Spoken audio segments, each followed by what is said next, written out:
start. We have main engine start. 4, 3, 2, 1, 0, and liftoff. Liftoff of the space.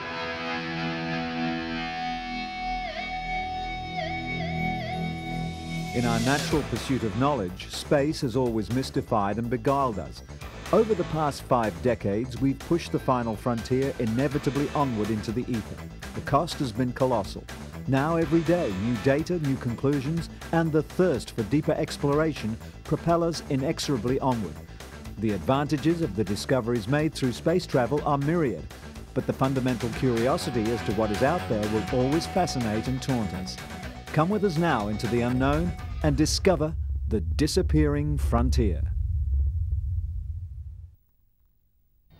In this edition, we look at the International Space Station and the tasks that will beset the men and women who will soon be living and working on this orbiting marvel. You'll see Ulysses and how it used the gravity of Jupiter to bend its flight path on its mission to study the Sun and the solar atmosphere expanding into space. And through the brilliance of a sophisticated radar instrument on board the Magellan spacecraft, we're able to take you on an unprecedented flight over Venus. Those stories coming right now.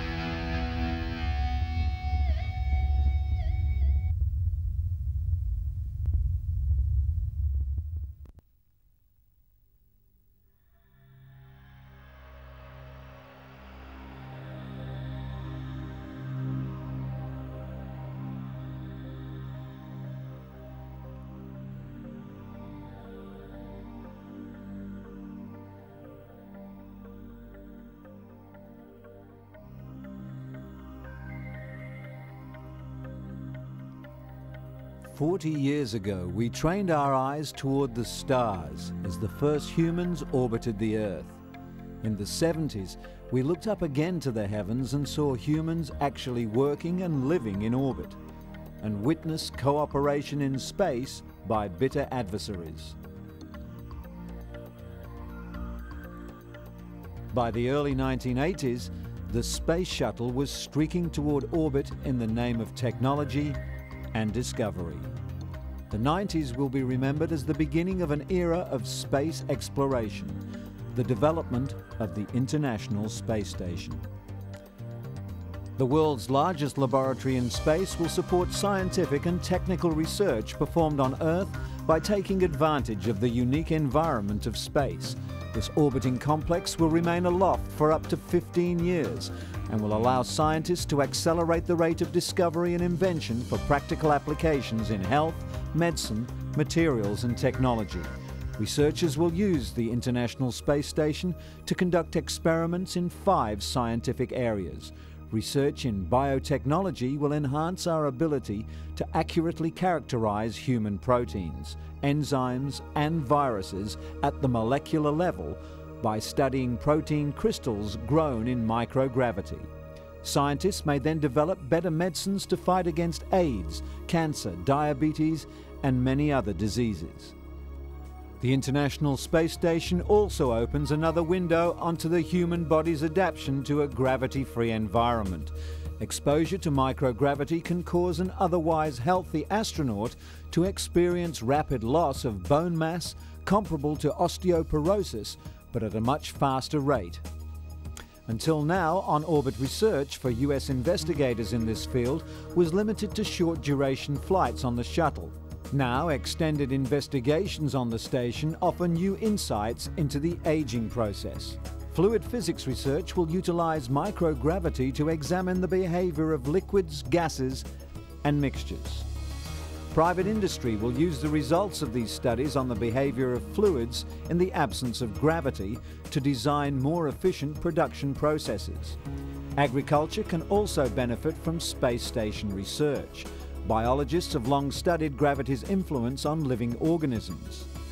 On the shuttle, scientists have performed studies subjecting both plants and animals to the sometimes adverse effects of weightlessness. On the station, this type of work would expand the fundamental knowledge that could benefit reproductive life cycles. This level of space-based research could one day lead to heightened produce harvest. by allowing farmers to reduce growing cycles, thereby increasing crop yields. Experiments in other fields of study will seek advances that could improve technology in communications, computers, consumer electronics, energy efficiency, glass and ceramics, and metals manufacturing here on Earth. Science will be performed by a multinational crew of astronauts, cosmonauts, and researchers. They will live and work on the station for up to 6 months at a time. The atmosphere inside the station is pressurized to a sea level pressure of 14.7 pounds per square inch, providing a comfortable living environment for crew members and an optimum operating environment for science research. The station is comprised of numerous interlocking components that are assembled on orbit one segment at a time. The station will be made up of 7 laboratories, living and sleeping quarters, life support systems, energy generators, modules for propulsion and attitude control, and other essential systems for navigation and communications. Building the space complex is a partnership of nations spanning the globe. Each contributes resources and scientific expertise based on technical knowledge, capability, and national interests. The ground-based construction of the space station hardware began in the United States with the development of connecting nodules or hubs called nodes. Later, halfway around the world, manufacturing began on the first building block for the world's largest space science platform, the Functional Cargo Block, better known by its Russian acronym, the FGB. This space vehicle, built by the Russians for the US, provides power and propulsion in the early months of on-orbit space station construction. The Russian Space Agency plans to contribute to the station a complex vehicle known as the service module, complete with living quarters, propulsion and navigation, as well as room for science experiments. Russia will also provide 3 smaller research vessels and an energy tower to augment the power capability of the station. Other elements being manufactured by NASA and its contractors are a laboratory module that can house close to 100 science experiments, living quarters for the crew members in the habitation module, and an airlock to allow for spacewalking tasks. The long truss structure supporting the space station's power-producing solar arrays is the backbone of the orbital outpost. The complete station structure will have a wingspan of 356 feet, longer than a football field. A robotic arm that runs the length of the truss to maneuver humans and hardware around the station is being built by the Canadian Space Agency. Agility of the arm is expanded through the use of a human-like robot, a smaller robotic extension that gives the astronauts a hand in conducting delicate work outside the space station. Another laboratory with numerous science experiments located both inside and outside the station is the Japanese pressurized module and its attached exposed facility. This exterior pallet allows astronauts to move experiments from the safety of the experiment module to the harsh environment of space. On top of Japan's laboratory is a smaller component that's used to store and resupply experiments.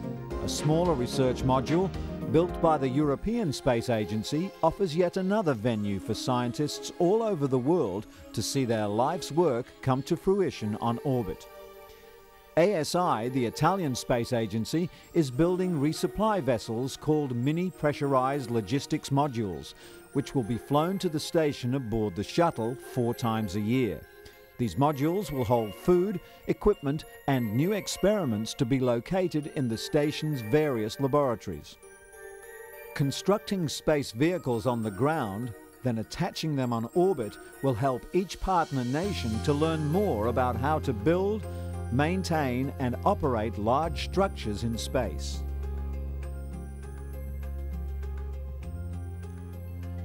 Hauling hardware into orbit for the assembly of the space station requires 43 space flights on 3 different types of launch vehicles: the US Space Shuttle, the Russian Proton booster rocket, and the Russian-built Soyuz booster. Once it's complete, the station will weigh over 1 million pounds and will be positioned in an orbit 220 miles above the Earth.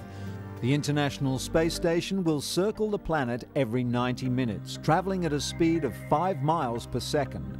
Its orbit will be inclined 51.6 degrees to the equator, allowing the complex to travel over 85% of the Earth's surface every day. From this extraordinary vantage point, scientists will be able to conduct long-duration research on our planet's environment, its natural resources, as well as its atmospheric and oceanic conditions. This sprawling space campus will be controlled from both the Russian Mission Control Center outside of Moscow and Mission Control at Johnson Space Center in Houston, Texas. As components from other partner nations reach orbit, a direct communications link will be established with each nation's Space Operations Center, providing a more effective means of interaction with science and research investigators in those countries. As early as this year, the International Space Station expects to support the work of more than 1,000 scientists at universities and laboratories all over the world. Some researchers will have the opportunity to monitor their experiments as they're being conducted and communicate directly with the astronauts operating the experiment. For the first time ever, long-duration spaceflight is available to an unprecedented number of scientists and engineers looking for answers to age-old questions. An orbiting laboratory virtually free of gravity will result in new insights and knowledge in scientific and technical fields in ways that can't be achieved on Earth. Research on the ISS could touch the lives of almost everyone who is invested in this technology marvel. For the price of one night at the movies each year, the space station will become a symbol of the investment in our future, a visible light in the sky for our children to look up at and dream about the wonder of space travel. 4 decades after humans caught their first glimpse of Earth and the heavens from orbit, the ISS becomes a permanent home in space to enable those with a curiosity to explore and those with an unquenchable thirst for knowledge to answer questions yet to be asked about our planet and the universe.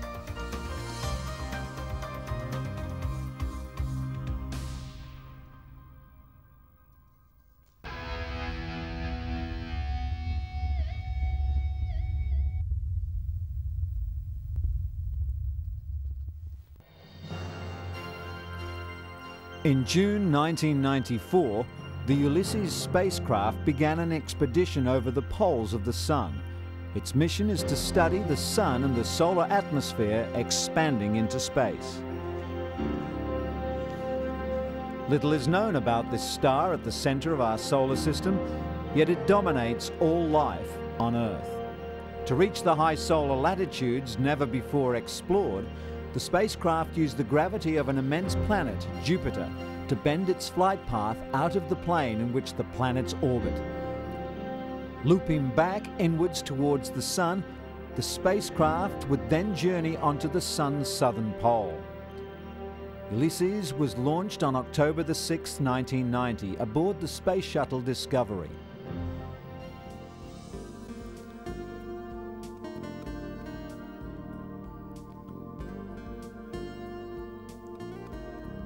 Nine experiments would study the solar wind and energetic particles streaming outward from the Sun's corona.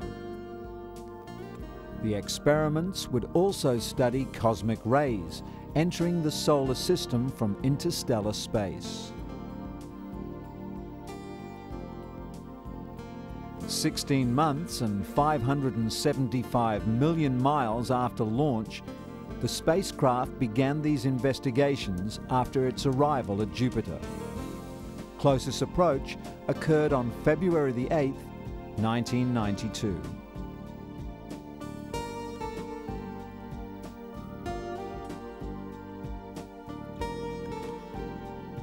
The experiments would be used to study the region dominated by the rotating magnetic fields of Jupiter, called the magnetosphere. Particles trapped within Jupiter's magnetosphere comes from 3 sources: the solar wind, Jupiter's upper atmosphere, and Jupiter's moons. One of Jupiter's moons, Io contributes to the Jovian magnetosphere at a rate of nearly 1 ton per second. This gas becomes ionized and forms a ring called a plasma torus that circles the planet. Ulysses will measure the composition of this donut-shaped plasma ring.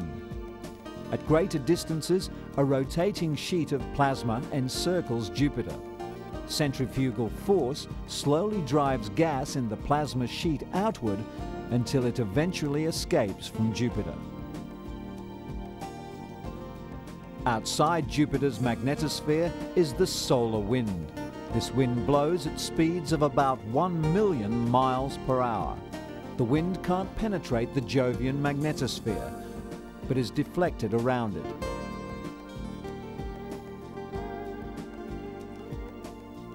Ulysses' predecessors, the Pioneer and Voyager spacecraft, entered the Jovian magnetosphere when the local time was near noon and exited in the pre-dawn region of the planet.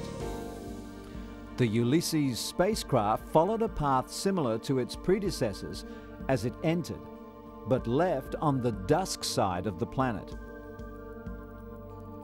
During its 10-day tour of the Jovian system, Ulysses performed experiments and explored regions of the magnetosphere not visited by the other spacecraft. From there, Ulysses would be on its way to explore the poles of the Sun.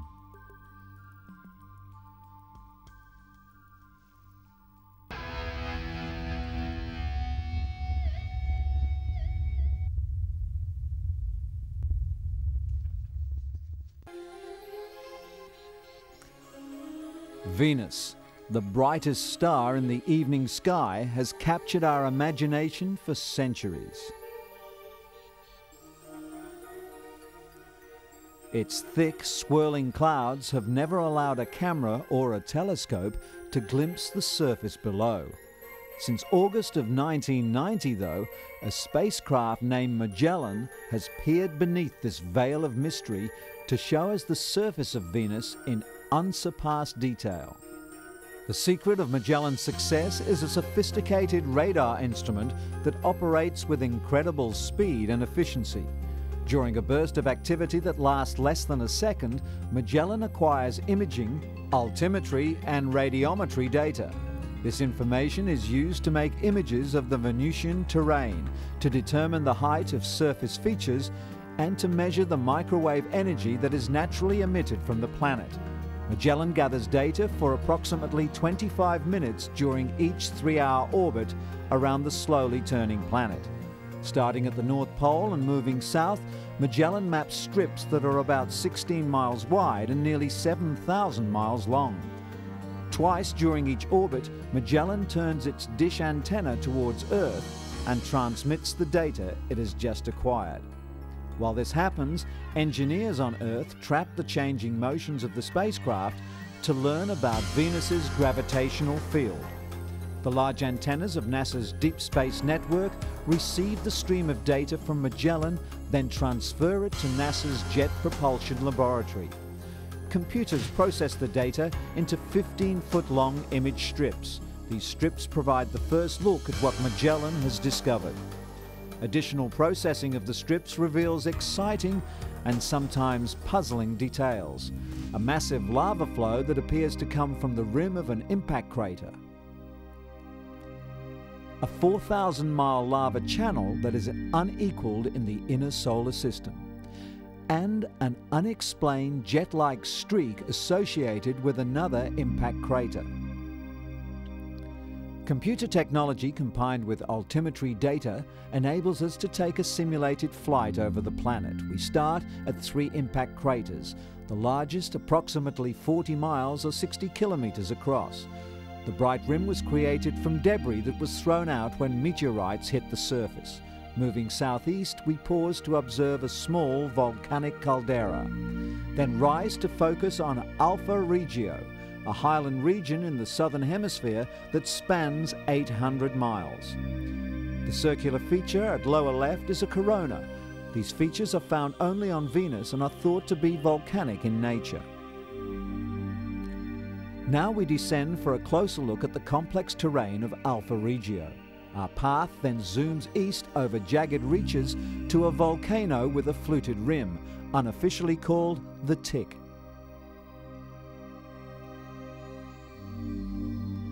Our journey through Alfa Regio continues over hundreds of miles of rugged territory. Turning northeast, we leave this tortured area and to 7 pancake-shaped domes. These volcanic eruptions rise up to half a mile above the surface and average 15 miles across. They may be made of thick, sticky lava. Such domes have only been seen on Venus.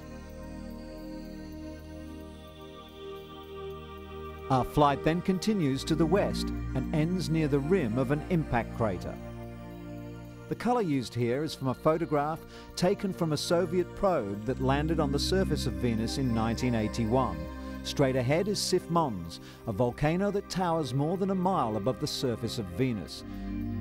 As we approach its sprawling base and climb to slowly circle the peak, many lava flows and other scars reveal the volcano's violent past.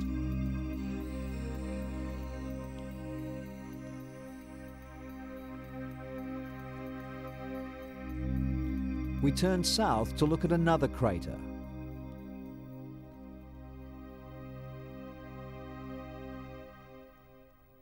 Then a quick flight to the east brings us to the mouth of an extraordinary 600-mile-long rift valley.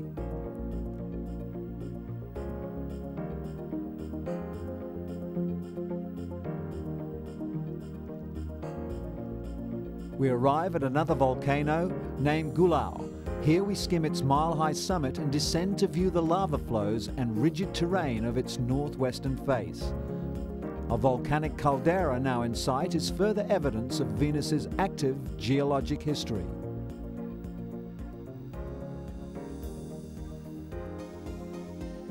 We now turn east and follow a dark streak of unknown origin that leads to 2 impact craters and a lava flow that has travelled many miles from its source. Looking northeast, we ascend for a panoramic view of the area just explored, the western portion of Alfa Regio, an elevated zone in Venus's northern hemisphere. The last part of our trip takes us over Artemis, a broad sweeping canyon that is of great interest for geology and geophysics. This canyon is so beautiful that it would be a tourist attraction if it were on Earth.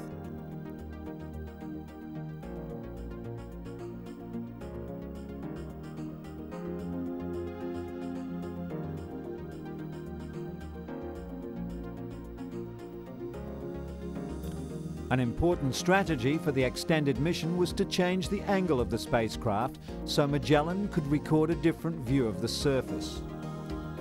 Will Magellan's multiple observations of Venus reveal changes in the surface features?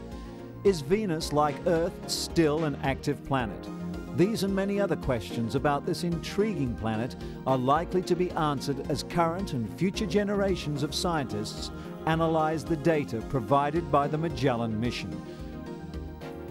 Venus is often called Earth's sister planet because they're so similar in size, mass, and distance from the Sun. What Magellan teaches us about Venus will undoubtedly help us to understand the similarities and differences about all the members of our solar family.